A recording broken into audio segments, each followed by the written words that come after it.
사사기의 이제 거의 마지막입니다.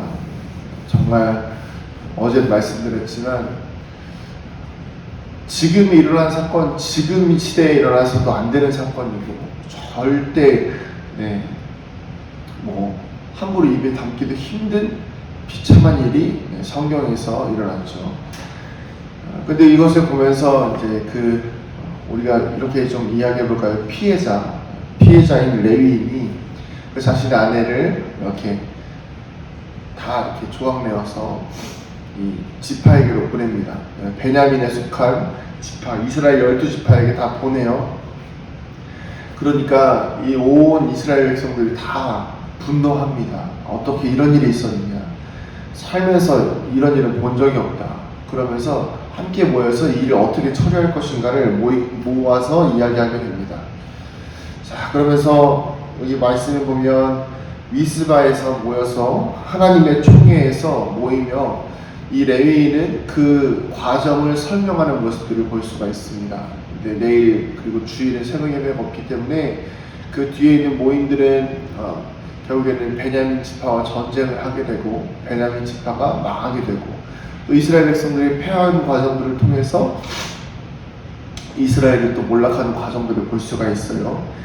자, 그런데 오늘 말씀을 잘 보면 이렇게만 보면 이 이스라엘 백성들이 공동체로서 하나로서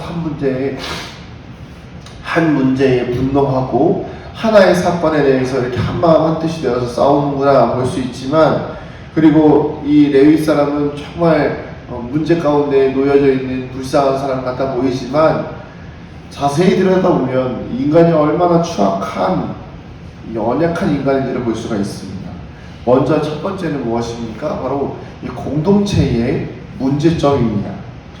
당시에 그 베냐민 지파의 기브아만 문제가 있었을까요? 아니에요. 이스라엘의 모든 지파들이, 이스라엘의 모든 백성들이 누구와 결혼했어요? 이방 여인들과 결혼했습니다. 첩이 없는 집이 없었을 정도예요. 그리고 우상을 섬기고 살아가는 것은 당연했고요. 그 땅의 거주민들과 살아가는 것은 당연했습니다. 근데 하나님께서 뭐라고 말씀하셨습니까? 가나안 땅에 들어가기 전에 너희 그 땅에 있는 모든 원주민들을 쫓아내라.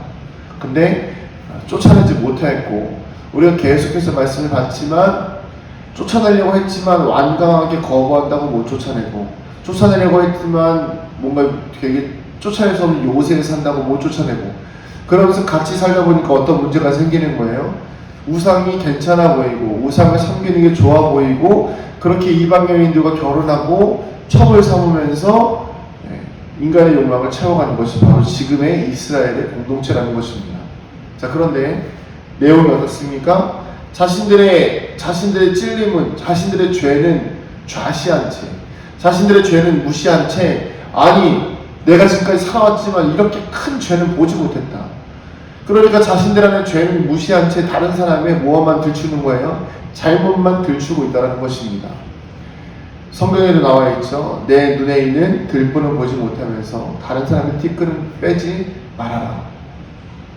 우리는 계속해서 내 안에 있는 죄는 보지 못하고 다른 사람의 죄만 볼 때가 있습니다. 신앙은요, 밖으로 나가는 것이 아니라 안으로 들어오는 거예요. 예수를 믿는다는 성숙함은요, 밖으로 드러나는 것이 아니라 안으로 모여질 때에 더 빛을 발하는 법입니다. 우리는 안으로 낮아지면 낮아질수록 더 성령의 은혜가 충만해지고 더 빛을 발하는 것이 바로 그리스도인의 신앙인 것인데, 그런데 우리는 조금만 뭔가 대단해진다고 느끼면 그것이 바로 밖으로 튀어나오게 돼요. 자랑을 하게 됩니다. 근데 그 자랑이 어떤 자랑이 돼요? 다른 사람의 티끌을 긁어내는 자랑이 되어집니다. 다른 사람의 상처를 긁어내는 자랑이 되어져 버려요. 근데 그러면서 어떻게 되는 거예요? 내 안에는 들보는 보지 못하면서 다른 사람의 티끌을 들춰내는 아주 민망한 상황이 이루어진다는 것입니다. 사랑하는 성도님들, 우리의 마음속에 있는 들보를 먼저 발견하고, 하나님께서 만약에 이런 상황을 만드신 모습이 있었다면 우리가 먼저 이렇게 기도해야 되지 않을까요? 하나님, 우리에게 이렇게 주어진 일이 무엇입니까? 도대체 이런 참혹한 일이 왜 우리 안에 벌어졌습니까? 기도했다라고 한다면 이스라엘 백성들 안에 있는 죄를 보게 하셨을 것인데 기도하지 않고 그냥 자기들 마음대로 모여서 싸우려고 하니까, 회의하니까 어떻게 되는 거예요? 그래, 우리가 공격할 사람 하나를 찾아야 되는 거죠. 죽일 사람 하나를 찾아야 되는 거예요. 그게 뭐예요? 바로 베냐민 지파의 기브아 사람들이라는 것입니다. 자, 이렇게 공동체도 큰 문제가 있는데 우리가 레위 사람의 이야기를 좀 잘 볼 필요가 있습니다. 오늘 우리가 4절부터 보면 레위 사람이 자신이 어떤 일을 당했는지를 사람들에게 이야기하는 장면이 있습니다. 그런데 내용이 어떻습니까? 굉장히 엄청난 피해자 같죠. 엄청난 피해자. 자, 그런데 자세히 보면 뭐가 빠져 있어요? 자기가 어떻게 행동했는지가 다 빠져 있어요. 원래 갔을 때 어떻게, 애초에 문제가 뭐라고요? 첩을 사는 것 자체가 문제죠. 근데 첩 사는 거에 대해서 이스라엘 백성들이 아무도 그걸 가지고 무시 삼지 않아요. 그게 무슨 뜻이죠? 이스라엘 백성들에게 그게 첩을 삼는 것은 별로 문제가 되지 않는다라는 거예요. 첫 번째는. 또 어떤 일이 있습니까? 기브야 사람들이 자기를 치러 왔대요. 근데 그 전에 어떤 일이 있었죠?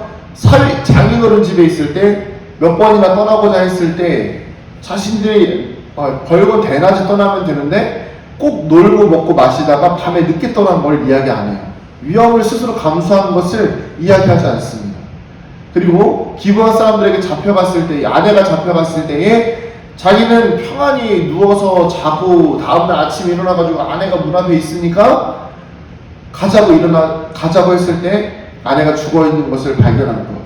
그러니까 자신의 아내가 뭐 죽든지 말든지 신경도 안 쓰고 위험에 처해있든지 말든지 신경도 안 쓰고 자신은 평안히 잠을 잔 것에 대해서는 한마디도 꺼내지 않아요. 여러분, 이것을 보면서 우리는 무엇을 깨달아야 할까요? 인간은요, 자신의 잘못을 절대 이야기하려고 하지 않습니다. 유리한 것만 이야기하려고 해요. 예를 들어서 이것이 법정에서의 증언이었다고 이야기해 봅시다. 그러면 거짓 증언하고 있는 거예요. 사실에 기반한 거짓 증언이죠. 자신에게 불리한 내용은 싹 빼고, 자신이 잘못한 것은 싹 빼고, 이 이스라엘 백성들을 움직여서 자신들을 공격한 그 기브아 민족들을 없애기 위한 가장 유리한 이야기만 하고 있더라는 것입니다. 분열을 일으킬 때는요, 이렇게 시작돼요. 분열을 일으킬 때는요. 교회 안에서는요, 절대 한 사람의 이야기만 들어서는 안 됩니다. 양쪽의 이야기를 다 들어봐야 돼요. 세상도 마찬가지죠. 어느 한쪽의 이야기를 들어서는 절대 세상 억울한 일이 다 그 안에 있습니다. 그런데 양쪽의 이야기를 들어보면 그 사람만 억울한 게 아니더라고요. 여러분, 우리 그리스도인으로서 이 땅을 살아갈 때에 이 두 가지를 명심해야 합니다. 먼저 첫 번째는 공동체의 잘못을 무시한 채 어느 한 개인을 죽이려 해서는 안 됩니다. 그것이 정말 중요한 것이고요. 또한 두 번째는 무엇입니까? 한 개인, 또 그리고 우리가 이 땅을 살아갈 때에 어느 한 사람의 잘못만을 놓고 봤을 때 그 사람에게만 문제가 있다고 이야기해서는 절대 안 되는 거예요. 두 사람의 이야기를 항상 들어봐야 하고 공정해야 되며 진실해야 합니다. 이것이 바로 그리스도인이에요. 교회의 정신은 바로 이런 것입니다. 공정해야 하며 올바라야 하는 것. 하나님께서 그런 분이 아니십니까? 하나님은 공의의 하나님이세요. 여러분, 공의의 하나님은 공평한 저울로 재고 계신 거예요. 어느 한 사람의 잘못만 가지고서 이 사람을 벌하시는 것이 아니라 공평한 저울로 우리의 잘못을 보고 계시고 공평한 저울로 우리의 인생을 하나님께서 다스리고 계신다는 것입니다. 오늘 하루 살아가시는 동안 우리가 이 공동체의 정신과 또 개인이 자신의 욕심만을 위해서 살아가지 않도록 경계하는 하루가 되어주기를 소원합니다. 이것이 올바로 섰을 때에 하나님의 나라가 바로 이 땅 가운데 임하는 거예요. 하나님의 교회가 우리 가운데 세워질 줄을 믿습니다. 저도 근데 이 갈등이 항상 있을 때가 있어요. 별거 아닌 일이지만 내가 과연 공평해야 되는데, 별거 아니지만 내가 이 공정한 저울을 가지고 성도들을 바라봐야 하는데 어쩔 수 없이 인간이다 보니 뭐 가까운 성도님들의 이야기를 들으면 마음이 더 가는 것이 사실입니다. 그러나 제가 조금만 떨어져서 기도의 자리에서 객관적으로 보면 이걸 어떻게 처리해야 될지 이 객관적인 상황이 보이기 시작하니까 그때부터 고민이 들기 시작하는 거죠. 근데 그 고민이 들기 시작할 때 그 고민을 무시하고 넘어가는 것이 아니라 그것을 하나님께 맡기는 거죠. 하나님, 어떻게 해야 지혜로워질까요? 근데 그 결론은 하나예요. 이 어려운 가운데 갈등됐을 때 가장 좋은 방법은 무엇이냐면 침묵하시는 겁니다. 침묵하며 기도하는 거예요. 내가 결정하려고 하지 말고 내가 무언가 결론 지으려고 하지 말고 하나님께 기도하는 것입니다. 사랑하는 성도님들, 우리가 하나님께 맡길 때 하나님께서 다 해결해 주십니다. 근데 그 해결해 주시는 목적이 때로는 잘 될 수도 있고 안 될 수도 있어요. 이 저울이 내 뜻대로 될 수도 있고 내 뜻대로 되지 않을 수도 있습니다. 그러나 중요한 것은 하나님께 맡겼을 때 하나님의 방법대로 해결해 주신다는 것, 그것을 기억하는 우리가 되어주길 소원합니다. 그래서 우리 인생 하나님께서 이 사사기 시대와 같이 내버려 두지 아니하시고 정말 하나님께서 책임져 주시는 거룩한 인생 되어지기를 소원합니다. 기도하시겠습니다. 오늘도 살아서 역사하시는 하나님, 우리 인생이 내 욕심대로 나의 유리한 대로 흘려보내지 아니하도록 주여 은혜를 베풀어 주시옵소서. 내 욕심, 내 생각 채우지 않게 책임져 주시고 주의 말씀과 은혜 안에서 살아가는 영광을 누리는 삶 되게 하여 주시옵소서. 이 모든 말씀 살아계신 예수님의 이름으로 기도드립니다. 아멘.